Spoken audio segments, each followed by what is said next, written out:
Un día importante porque es el día mundial, el Día Internacional de la Salud Sexual. Y por eso invitamos a la doctora Marcela Martínez Adame, quien es especialista en ginecología y obstetricia, para poder platicar de este tema que es tan importante. Doctora, te saludamos con muchísimo gusto, un servidor, Pablo Valdés y Juan Rivas, aquí en el estudio a las 9 en uno, y podamos comentar este punto y lo importante que es llevar una salud sexual, digamos, de la mejor manera en nuestras vidas. Hola, así es, muchísimas gracias. Realmente hoy es un día muy importante porque justo es un día que aprovechamos para hablar de este tema, pues que muchas veces es tabú, ¿no? Que evitamos hablar y es la salud sexual y reproductiva, pero realmente es una oportunidad para poner este tema sobre la mesa que muchas veces lo evitamos y pues realmente es necesario porque si no, pues como vemos, vamos a tener diferentes complicaciones. Entonces, pues muchísimas gracias por la invitación. Doctora, muchas gracias. De este lado, Juan Rivas. A mí me gustaría empezar con un punto que nos involucra mucho, si es lo que tiene que ver con el estrés, con la ansiedad, con padecimientos que son muy comunes en quienes vivimos, por ejemplo, en las grandes ciudades. ¿De qué manera impactan en nuestra salud sexual, en la intimidad? No es un asunto en el que llego estresado a mi casa con ansiedad y lo dejo, ¿no? Dejo esos padecimientos antes de entrar al departamento. No, todo esto conlleva otras consecuencias. Platícanos de eso, doctora, por favor. Pues muy buena pregunta, porque realmente para que nosotros podamos tener una salud sexual necesitamos un bienestar integral. Inclusive lo definen que nosotros estemos en salud física, mental y social. O sea, deben estar todos los aspectos de nuestra persona alineados y deben estar bien para poder tener una muy buena salud sexual y reproductiva. Como tú lo dices, el estrés, la ansiedad, estas enfermedades que cada vez son más comunes en nuestro día a día, definitivamente van a influir en nuestra salud sexual porque todo nuestro eje hormonal se va a ver afectado por este estrés. Entonces, si nosotros no tenemos medios que puedan regular, que puedan sobrepasar un poquito, sí, compensar todo esto que nosotros estamos viviendo día a día, se va a afectar, inevitablemente se va a afectar no solo el estrés, la ansiedad, como tú lo dices, la alimentación, el sobrepeso, las enfermedades crónicas que se ven asociadas a este estilo de vida, ¿no? De estar trabajando, hacer poco ejercicio, pues también diabetes, hipertensión, todo esto se suma y se suma, son varias cosas que van a hacer que la salud sexual pues se vea totalmente afectada. A veces, perdón, hasta los asuntos, decías, sociales, la economía, hay muchos factores que llevan a alteraciones que impactan en este sentido, ¿no, doctora?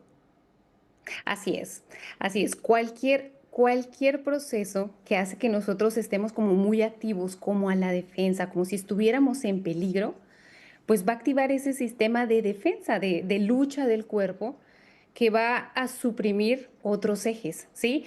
Y hormonalmente está completamente definido que se van a suprimir especialmente este eje sexual. Entonces sí tenemos una explicación fisiológica que tú dices, ¿qué me está pasando? ¿Sí? Es el estrés, es el trabajo, es la relación con mi pareja, ¿sí? Son las enfermedades que tengo, emocionalmente estoy bien, tengo problemas, no tengo con qué pagar la renta, pues todo se va a ver afectado. Y es un problema que es tan común, pero que muy pocas veces se busca ayuda. Muy pocas veces se habla con la pareja, sino que lo estamos callando, ¿no? O sea, ¿qué te está pasando? Puede llevar a problemas con tu pareja porque nos empezamos a imaginar otras cosas. Pero realmente hay muchas bases, hay muchos, este, como tú dices, problemas, cargas que van a hacer pues que se vea afectado y que a la vez esto lleve pues una afección de nuestra pareja y de nuestra familia. La salud sexual, doctora, va de la mano también con la planificación familiar en el caso también de las parejas. Incluso, por ejemplo, hay que hablar de los métodos anticonceptivos, ¿no? Y digamos, si son cuáles son los más seguros, cuáles son los más recomendados para las parejas en los métodos de anticonceptivos y bueno, si también, digamos, se tiene que hacer un análisis, una valoración previa para poder administrarlos, doctora. Así es, pues mira, en cuanto a los más efectivos, son los que son de mayor duración, como cuál es el DIU, que es el dispositivo intrauterino que lo conocemos, o el implante subdérmico. Sin embargo, pues hay muchísimos más métodos que también tienen una alta efectividad, ¿no? Las pastillas, parches, inyecciones y claro, el preservativo, que es el único que nos va a proteger, además del embarazo, contra infecciones de transmisión sexual. Pues la buena noticia es que muchos de estos métodos están disponibles de forma gratuita en los centros de salud de México. Entonces, digamos que solo es que nos acerquemos, que busquemos una asesoría adecuada y vamos a tener acceso a estos métodos de planificación como parte de los diferentes programas que ya existen en nuestro país. Lo importante es que cada persona elija un método que se adapte adecuadamente a su estilo de vida, a sus preferencias, a enfermedades crónicas que tenga. Es decir, debe ser algo totalmente individualizado y lo mejor para esto pues es que tengamos una consulta médica de asesoría pues que nos pueda guiar a ver cuál es el que más se va a acoplar pues a cada uno de nosotros. Doctora, ¿qué decirle a quienes, más allá de, ya hablábamos de las parejas que ya no están tan bien, ahora de quienes ya buscan métodos anticonceptivos, pero me gustaría aterrizar un poco el tema ahora en los adolescentes, en los jóvenes que se la viven en redes sociales y demás. A ver, doctora, ¿qué tan común es que realmente ellos tengan una salud sexual positiva? Es decir, ¿qué tanto se dejan llevar por las fake news? ¿Qué tan informados están? ¿Y cómo ha impactado en estas generaciones el que ahora ellos se informen a través de redes sociales en donde sabemos hay cualquier cantidad de información que a veces puede ser confusa o falsa? ¿Cómo andan los chavos en este sentido? Bueno, realmente es un gran problema. Las redes sociales, lo que se mandan entre chicos no es la mejor forma de educación sexual. Por el contrario, hay una gran parte de desinformación. Y eso nosotros lo vemos pues en las estadísticas que tenemos. Nosotros estamos dentro de los países que tiene mayor tasa de embarazos adolescentes en Latinoamérica. Entonces es un problema que nos habla de qué, de desinformación, que nos falta llegar específicamente a que lo que los adolescentes necesitan saber y que lo puedan aplicar. ¿Sí? Adicionalmente, han hecho diferentes encuestas y se ha visto que solo 1 de cada 5 adolescentes utiliza un método de planificación en su primera relación sexual. ¿Qué nos habla de esto? Sí, Nos claro. habla que definitivamente no estamos logrando los objetivos, que lleva embarazos no deseados, que lleva enfermedades de transmisión sexual. Por lo tanto, sí es muy importante que los padres de familia, que los educadores tomen cartas en el asunto porque definitivamente la información protege.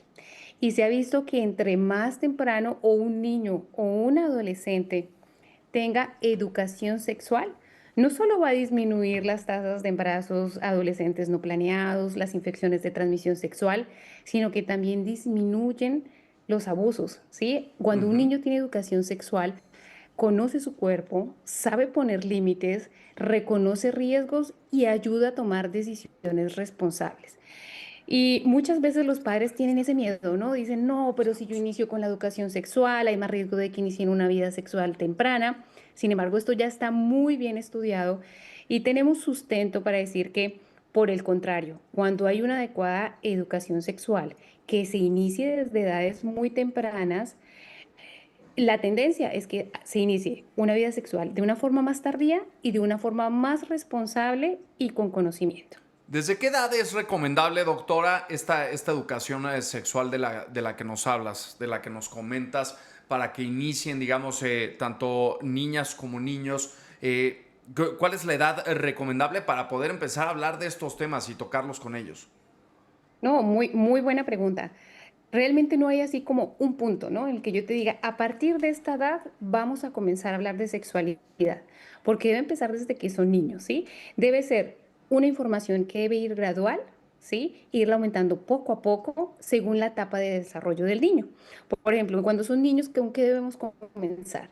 Con aprender a diferenciar las partes de tu cuerpo, Ujú. las diferencias entre cuerpos, a respetar tu cuerpo, a hacer que respeten tu cuerpo y al respetar el de los demás, ¿sí? Ya una vez que el niño va aumentando en edad, vamos a ir aumentando temas. Como les digo, no es así un punto, sino tiene que ir paulatinamente y ya cuando llegue la adolescencia, este niño tenga tanto conocimiento que ya podamos hablar de relaciones sexuales sanas, de planificación familiar, de infecciones de transmisión sexual, de embarazos no deseados, de poder hablar sin tabús, sin miedo, ¿sí? O sea, que los niños tengan la confianza uno, de poder hablar con sus principales educadores y dos, que sepan que pueden asistir a cualquier centro de salud también si tienen algún problema. Algo en que lo que nosotros debemos hacer énfasis con nuestros jóvenes es que no debemos buscar atención hasta que algo pasó, hasta que tenga un susto, hasta que tenga un síntoma, hasta que tenga una infección. Lo ideal en toda esta parte de la educación sexual es la prevención, que vayamos antes.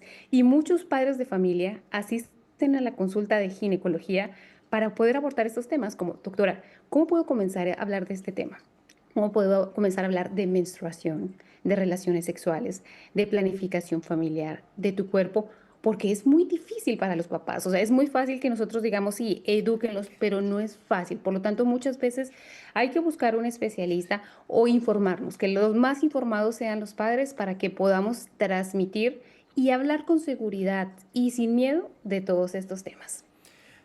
Doctora, qué importante es esta parte en donde nos dices que una buena educación sexual también ayuda a reducir la posibilidad de casos de abuso sexual, porque en realidad todavía hay quienes consideran estos temas como tabús, pero no debe de ser así, sobre todo en la parte preventiva hacia este tipo de casos, ¿no? Sí, claro, totalmente. Muchas veces estamos pensando solo en el embarazo, en que no se embarace antes de tiempo, Ujú. no.